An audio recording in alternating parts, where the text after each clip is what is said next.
Howdy y'all, Fuzzy Biker here at Motorcycle Park in the mighty metropolis of Marnie, Iowa. Look what Baxter Cycle has lent me today.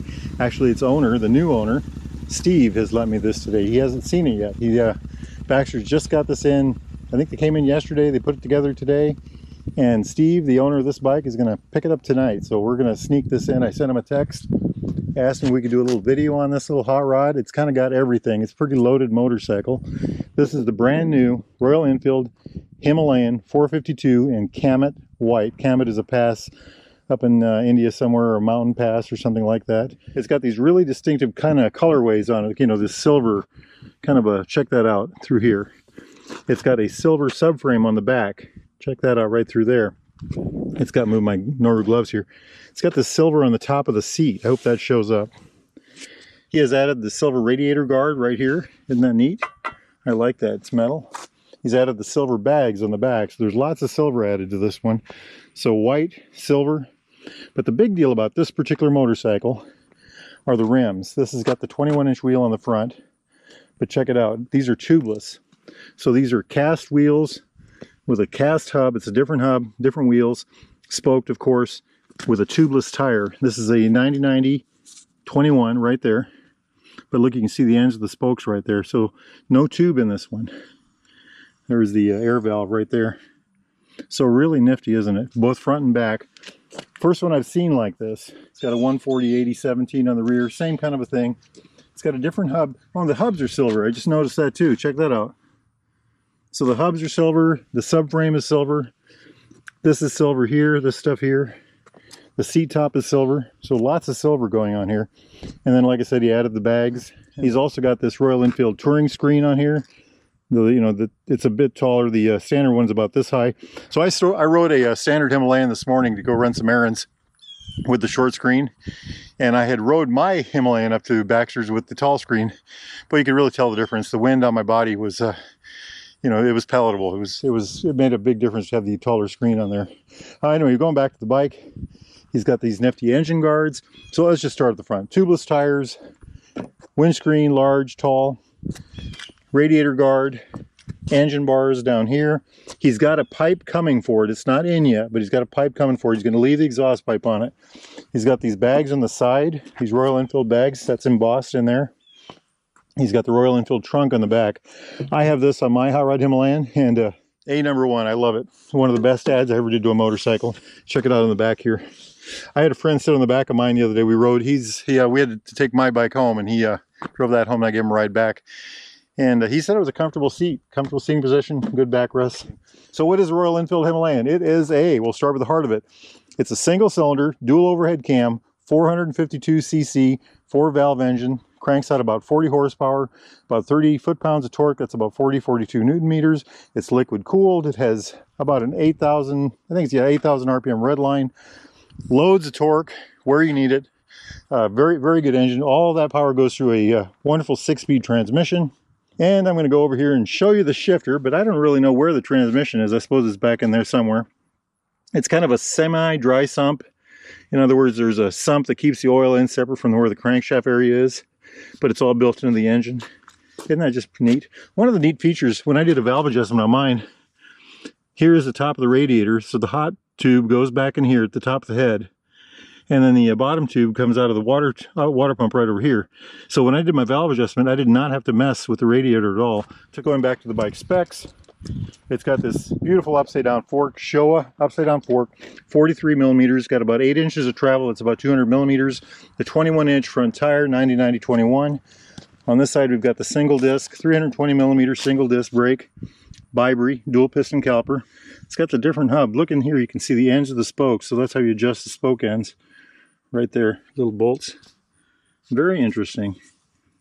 I like that a lot. I like these covers on the front of the, to protect the tubes. Very good, very good. So a structure like this, you have less weight that moves up and down, so it can react quicker. And then you have the larger structure on the top, so it's more rigid, which means you don't need a fork brace right here. Very well done. Why does it have 2 fenders? That's called style, I guess. Down here, it's got the protection on the pipe, and then it's got a plastic skid guard right there. We already talked about the engine guards. Beautiful thing. On the back, I already talked about the tire. It's got a single 270 millimeter disc brake with a single pot vibra caliper, 200 millimeters of travel on the back end with this monoshock. That's about 8 inches of travel again. The old system, there was a link that sat down here that you could see. Now the link is up here, so that makes a cleaner bottom end. And when the bike is on its own tires, there's about 9 inches of ground clearance, or about 230 millimeters. Wheelbase is 59.4 inches. That's about 1,510 millimeters. Seat height on this hot rod, this is in the low position right now. That would be 32.5 inches, or about 825 millimeters. You can jack the seat up a little bit. It'll go to 33.25. That's about 845 millimeters. One of the big things to note on this is the seat is very narrow on the front. So when you throw a leg over this bike, it actually feels shorter than that. It feels lower than that. And the other thing is the center of gravity is very low. It's actually lower than the old Himalayan 411, and that's my opinion. So if you're intimidated by the seat height number, just put that out of your head, get your dealer and throw a leg over one. I think you'll be pleasantly surprised. Jumping up here, we've got a fly-by-wire throttle, which is just awesome. I've got one of these with 14,300 miles on it already. And that's one of the niftiest things, that fly-by-wire throttle. I wish it had cruise control, but you know, I will take this. This has been a great ad, really neat thing. Let's jump here to the Oculus right here. I call this the Oculus. It's a big 5-inch screen. It's a TFT. On the outside, there is the tachometer. Right in the middle is the gear indicator. Over here is the miles per hour. Right here is the fuel gauge over here. And pushing this little lever here, the joystick. Then you got trip 1, trip 2, fuel range, fuel consumption, voltage, service due, and engine temperature. Isn't that nifty? So going over here, we've got the nifty clutch lever. I got a lot to say about that clutch lever, and I'm gonna do a little talk about that in one of my own videos. So it's got a very long throw here, and I like that. The clutch has an excellent feel. It's got a very wide friction zone, but it's just a little long here. And I have learned to live with it very well. I don't really have a problem with it, but I think it'd be a little easier if I could get maybe a lever that was, you know, adjusted in just a little farther. But it is a very good clutch, very good feel. Over here's the home button. This is the high-low button and the flash to pass button. This is the blinkers, of course, horn, and then down here is the joystick that we use to run this little dash thing down here. Over here is the mode button for ABS on and off, and for the eco mode or the regular mode. This is a kill switch, a run switch, and then you rock it over this way for start. Very good setup. Now I think it is time for me to gear up and for us to take this little beauty for a ride. How's that? Life is good. So one of the things I should have mentioned was the side stand. If you look at it right there, it's a very nice side stand. If you check it out over here, you can see that the bike really leans when it's on its side stand. First time I rode this bike and went to get off of it, I put the side stand down, and boy, thought I was going to drop the bike over on its side, but that was not the case. It was there.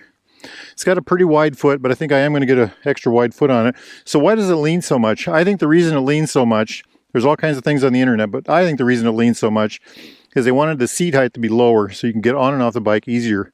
And now with the bags, you have to watch that, but just look at this. Throw a leg right over. No problems. Look at that. Loads of torque, pulls itself away. Did not have to give it much gas at all. Fall is here. Our grass is turning brown. That is Motorcycle Field over yonder. Over there is Baxter Cycle. Look at the colors of the leaves. Now yesterday I was in Canada. You wouldn't believe the leaves up there. Look at how nice and easy this thing turns. Excellent, isn't it? And the clutch has got great feel. If you're all in the market for a new or used Royal Enfield, Triumph, classic British bike of any type, get yourself over here to Baxter Cycle in the mighty metropolis of Marnie, Iowa, or go to baxtercycle.com. Tell those fine folks that Fuzzy Biker sent you. Look at the red in that tree. Wahoo! I think I mentioned already the wheelbase is 59.4 inches. That's 1,510 millimeters. Look at how well this does this. I just love this bike. This is my favorite model of motorcycle of all times. I call it the SUM, the single universal motorcycle. It will do everything.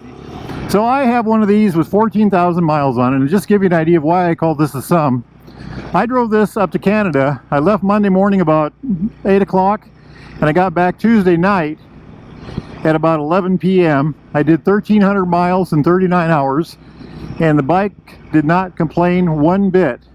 The vast majority of those miles, at least 500 miles of them, were on the interstate, I-80 and then I-35.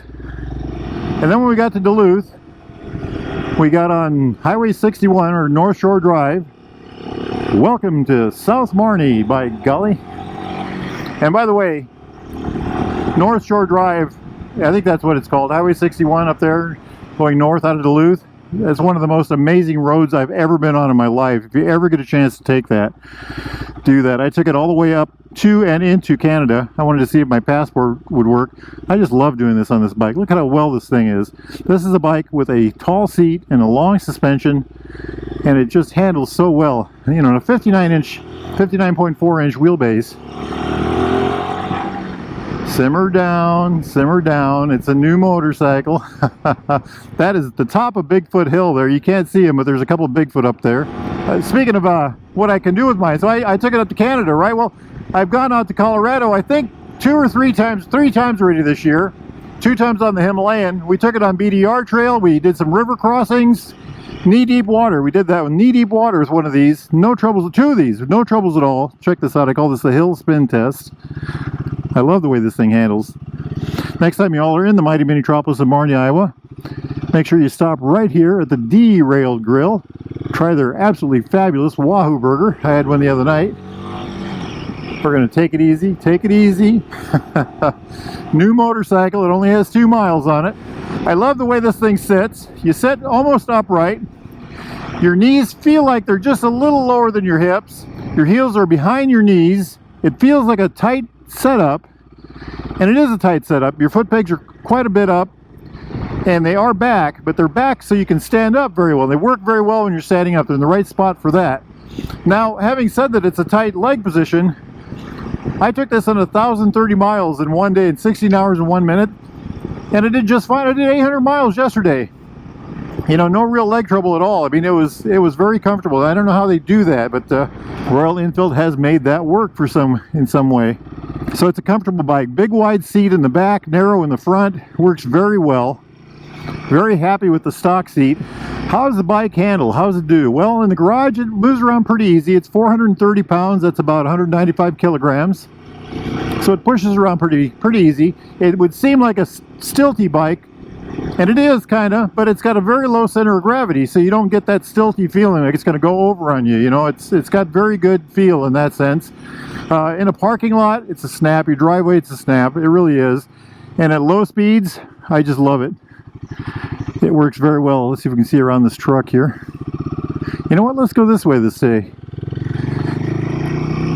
You know, around town like this, fabulous. I just love riding it like this. And then when you get out onto like 2-lane blacktops or get it into a small town or a city, beautiful. Just barely missed that squirrel, but we did miss it. Get yourself into a city or someplace like that, it works great. I love it in town. On the highway, 2-lane blacktop, it's great. It's really in its own at that point. And then the most amazing part is, even though it's an ADV, an adventure bike, it does excellent on the freeway, and I've driven thousands and thousands of miles on freeway on these things. I have, you know, I've been to 14 states on mine, plus Canada, Ontario, you know, Ontario, Canada yesterday, and it just does it so well. You know, I've been all the way down to Mississippi and Tennessee and Alabama. I've been over to Oklahoma, Arkansas, up to Minnesota, Ontario already mentioned, North Dakota, South Dakota. I've been everywhere, man. I've been everywhere. Anyway, it does all that just fine. You know, it's really this is really a true adventure bike. It really is a bike. You just point it in the direction you want to go, and it goes. And one of the things, you know, like Steve has this one set up with good bags on the back. This is the kind of motorcycle you should have sitting in your garage. And if you feel like going to Canada or to Kansas or to you know, anywhere at all, Virginia, Colorado, just hop on the bike, pack it up, hop on the bike and go, and it will absolutely do it. It's got a 4.5 gallon gas tank that's 17 liters. That's 17 liters. Look at this. It just handles so well. Nice low speed characteristics. And that's kind of how I'm setting my bike up, you know. I wanted to go to Canada the other day. I pushed the bike out. I threw a couple things in the trunk. I have a trunk like Steve has on his. And could grab my passport and hopped on the bike, went to the gas station and headed north. These are true adventure bikes. A group of us, including Steve, he has another Himalayan, he has the 411.